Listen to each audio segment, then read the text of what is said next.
c'est un peu le papa de la magie française. C'est lui qui a complètement rénové. Il y a un mot qu'on utilise beaucoup maintenant, les jeunes magiciens disent on dépoussière la magie. Ils n'arrêtent pas de dépoussiérer. Alors celui qui a vraiment donné un grand coup de torchon en son temps, c'est Robert Houdin. Avant lui, la plupart des magiciens, ils étaient en robe avec des chapeaux pointus, genre Merlin, quoi, hein, Merlin l'Enchanteur. Et lui, il a complètement, effectivement, amené ça dans son temps. Et son temps, à l'époque, c'était la redingote. Ça venait de sortir. Tous ces appareils, il les a conçus pour les rendre acceptables dans un salon bourgeois de l'époque. Il est venu à la magie par un coup de chance, quelque part, par un livre qu'il avait commandé sur l'horlogerie. Le libraire s'est trompé et il s'est retrouvé avec un livre qui contenait des chapitres entiers consacrés à la magie. C'est comme ça qu'il est devenu magicien. Mais donc, il était aussi horloger. Et c'était aussi un scientifique. En fait, il a été magicien dans son théâtre. Il avait son théâtre à Paris pendant 10 ans, pas plus. À 40 ans, il ouvre son théâtre. À 50 ans, il le passe à ses successeurs. Le dernier successeur étant Georges Méliès. Donc voilà, pour faire la liaison. Mais la fin de sa vie, il la consacre complètement à des inventions en ophtalmologie ou en appareils différents, multiples. L'appareil à compter les points des escrimeurs, le plastron électrique, c'est lui. Donc c'était un des premiers à utiliser l'électricité dans des tas de domaines, et dans la magie en particulier.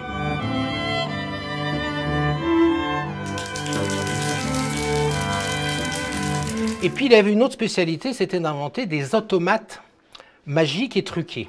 Apparemment, c'était uniquement des automates, mais dans certains d'eux, il y avait des vrais trucages physiques.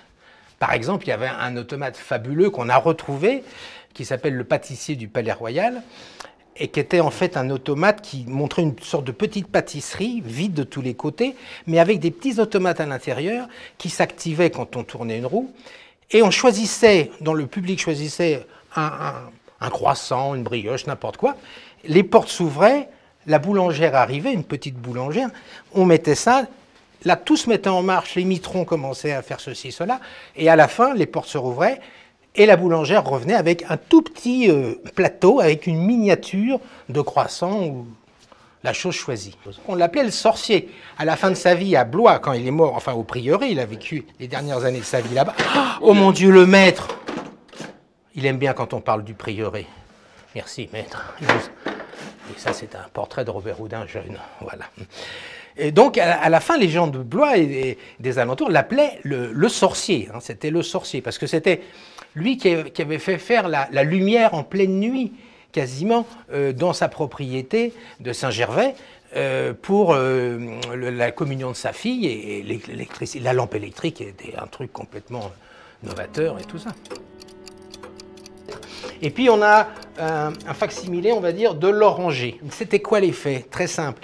Il empruntait des bagues dans le public, il les mettait dans un mouchoir, avec un petit nœud au milieu du mouchoir. Le mouchoir était mis dans un pistolet à tromblon, comme ça. Il tirait vers l'objet. Les bagues disparaissaient, tout disparaissait, le foulard également. À ce moment-là, il donnait 2 tours de clé. L'arbre était entièrement vert, et là, on voyait des petites fleurs blanches qui commençaient à pousser. Et puis, instantanément, des oranges commençaient à pousser. Alors, il faut savoir une chose. À l'époque, les oranges, c'était de l'or. Ça venait juste d'être découvert, ça valait une fortune. Et non seulement elles apparaissaient, mais il les prenait et les donnait dans le public qui pouvait...